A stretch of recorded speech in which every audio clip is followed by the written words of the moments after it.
Muito obrigada, Denise. Antes de passar para as perguntas, eu tenho alguns dados aqui do nosso evento. Nós temos como público presente 406 pessoas, representando 15 estados, que atuam predominantemente em saúde, 30%, na educação, 24% e assistência social, 6%. Além disso, nós temos um público online com mais de 500 pessoas assistindo o nosso simpósio. 90% está assistindo em português e 10% em inglês. Dos que estão no Brasil, né, os internautas são de 104 cidades, 22 estados. E nós temos também 10 países do mundo assistindo pela internet. Estados Unidos, França, Portugal, Espanha e outros. Tivemos já mais de 3.000 likes na página do simpósio no Facebook. Então, só para a gente saber que, de fato, é um tema instigante, que interessa, que mobiliza e que está fazendo com que as pessoas estejam participando, além das testemunhas que a gente tem aqui. Bom, nós recebemos muitas perguntas, né? Não sei se vai ser possível atender a todas, mas certamente os palestrantes vão receber as perguntas e as que a gente não puder responder aqui, eles vão enviar pela internet. Tá? Eu queria iniciar com uma, que foi a primeira que chegou, e depois já veio uma outra que eu acho que praticamente responde essa questão enviada. Então, o Murilo, que é do CRAS de Itaju, de São Paulo, ele perguntou para o Paulo a que ele atribui o preconceito e a rejeição do programa Bolsa Família pela população brasileira. Falta aula de história? Falta solidariedade para com o cidadão em condições de vulnerabilidade? Ou o quê? E, na sequência, a gente recebeu uma outra informação do Alex, dizendo que ele foi beneficiário do programa Bolsa Família na minha infância, o que foi fundamental para a reestruturação da minha família. Hoje sou funcionário do Serviço Social da Prefeitura Municipal e estou na graduação de Teologia e Serviço Social. Atualmente também sou integrante do grupo técnico intersetorial do Projeto para o Desenvolvimento Integral da Primeira Infância. E estou aqui participando deste simpósio, quebrando preconceitos e estigmas de outros que não acreditavam que poderíamos estar aqui. Tenho muito orgulho de minha trajetória.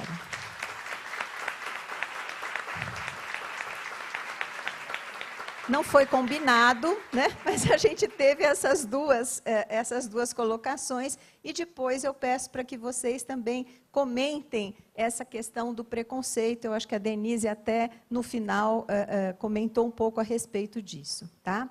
Bom, iniciando, então, para o Paulo, tem algumas questões dizem respeito, mais especificamente, ao Programa Nacional de Atenção Integral. Tá? Quais as estratégias para as crianças com deficiência e se existe uma política realmente inclusiva? A outra pergunta, em que eixo do Plano Nacional, do Programa Nacional de Atenção Integral à Saúde da Criança, se encaixaria o segmento ambulatorial de recém-nascido de alto risco, egresso de unidade de terapia intensiva neonatal? Como exemplos emblemáticos, os prematuros, os que sofreram asfixia, malformação. E também, só para dar startar, né, 3 perguntas, considerando importante a assistência pediátrica para a promoção do pleno desenvolvimento da criança na primeira infância, como garanti-lo através do SUS? Tá? Peço, então, Paulo, para você responder esse conjunto e depois eu faço mais as primeiras 3 perguntas para a Denise. Bom, em relação à questão do preconceito, eu acho que é uma questão complexa, né?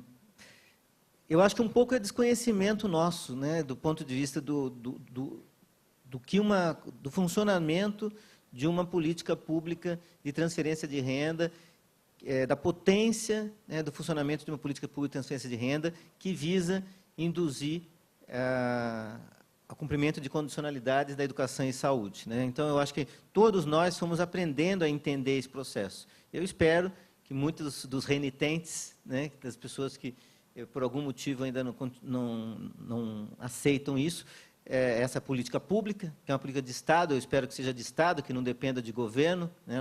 Ela, do mesmo jeito que o SUS hoje, felizmente, é uma política de Estado, acho que ninguém teria coragem, de que, seja lá de que partido fosse, né, de não manter um sistema universal, inclusive porque está na Constituição. Então, eu acho que é uma política pública que veio para ficar, mas eu comentava com o professor Maurício ontem que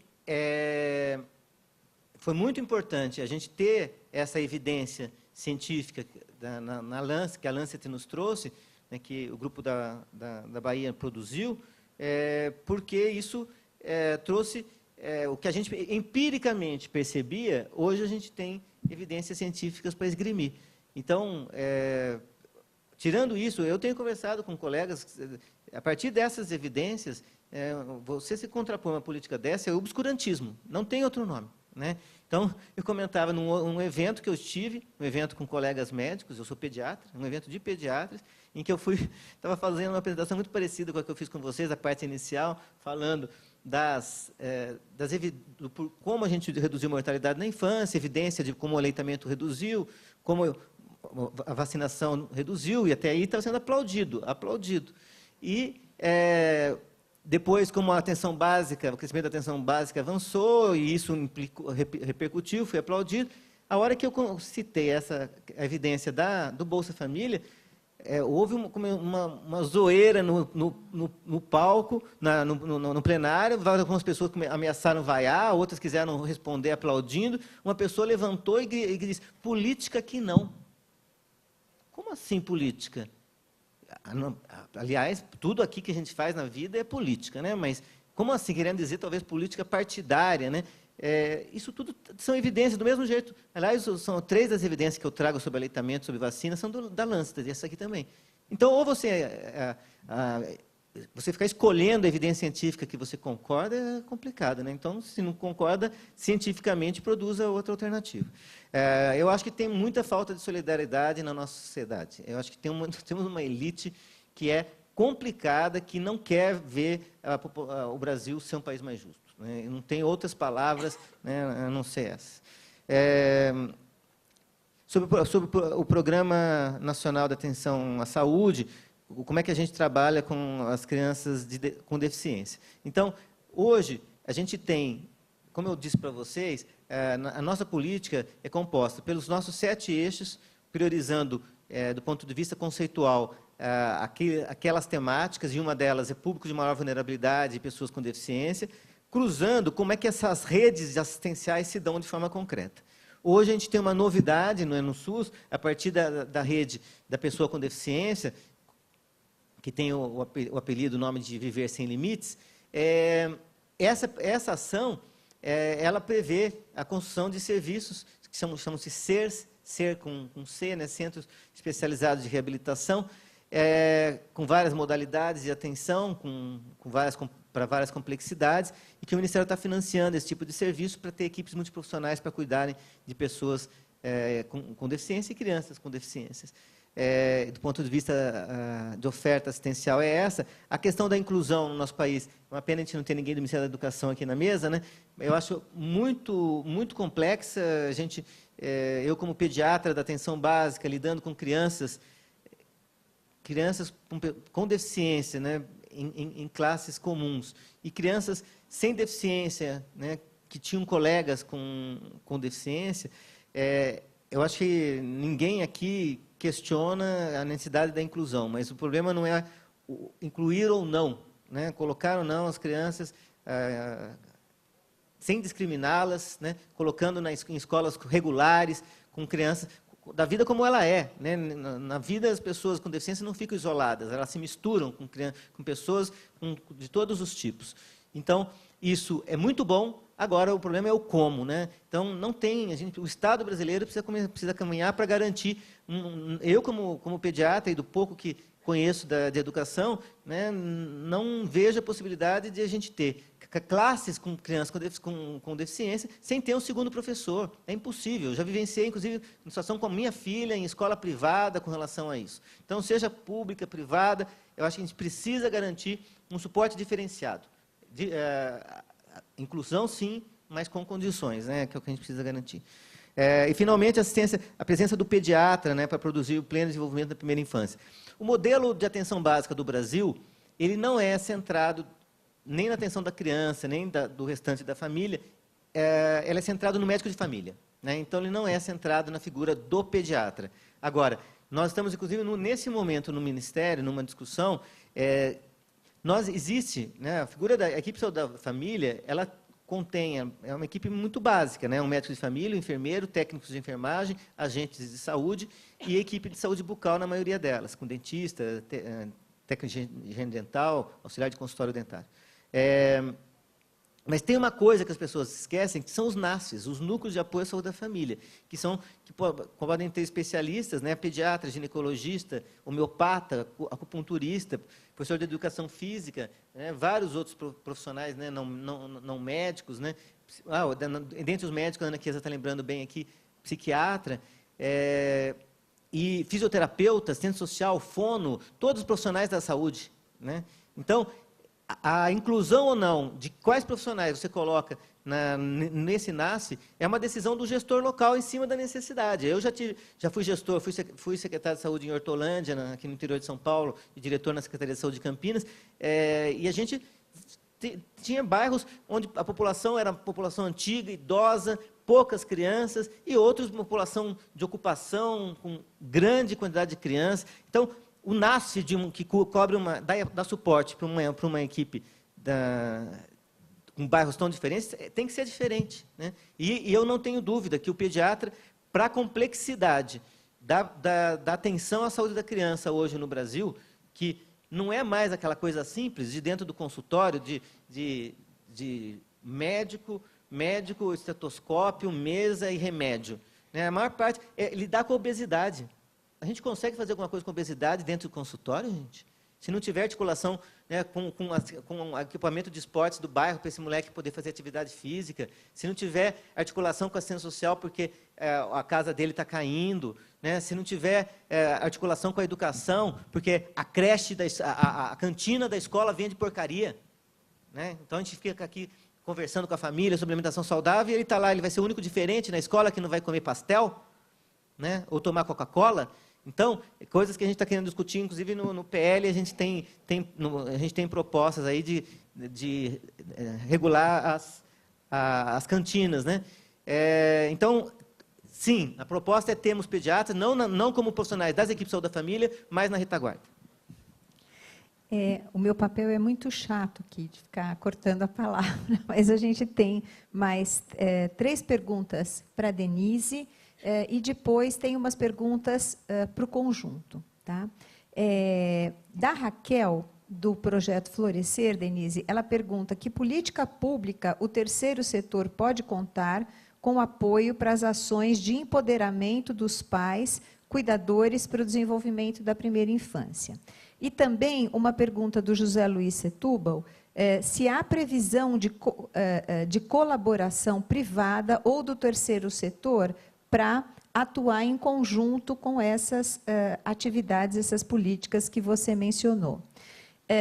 E quando um equipamento atua em 3 áreas, saúde, educação e assistência, por que precisa ser enquadrado na tipificação para ser certificado na assistência e receber apoio financeiro?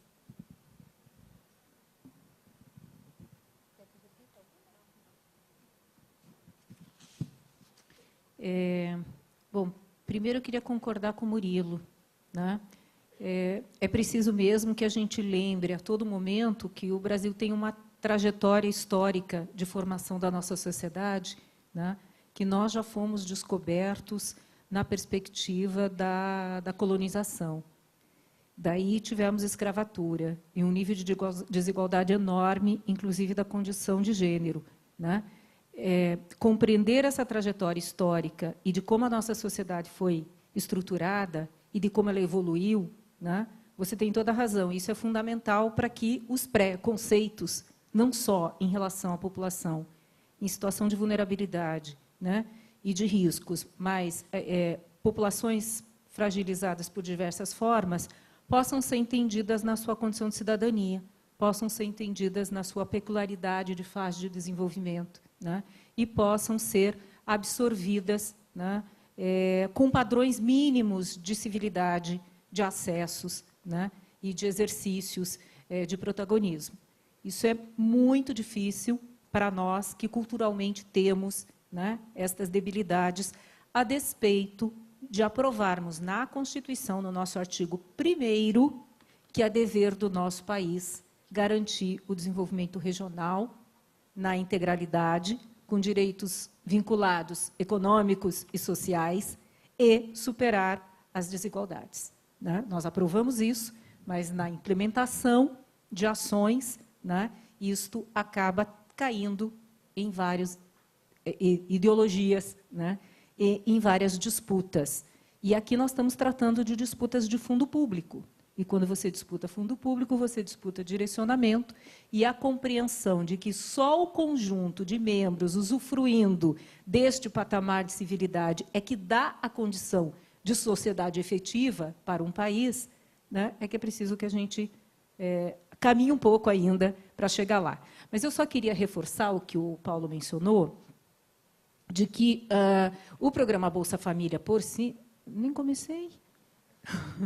O programa Bolsa Família por si, eu vou, então, rapidinho, esse já dizer do terceiro setor, né? Ele traz condicionalidades, então, é a transferência de renda aliada com um conjunto de serviços, né, que superam essas dificuldades, depois a gente pode falar sobre eles também.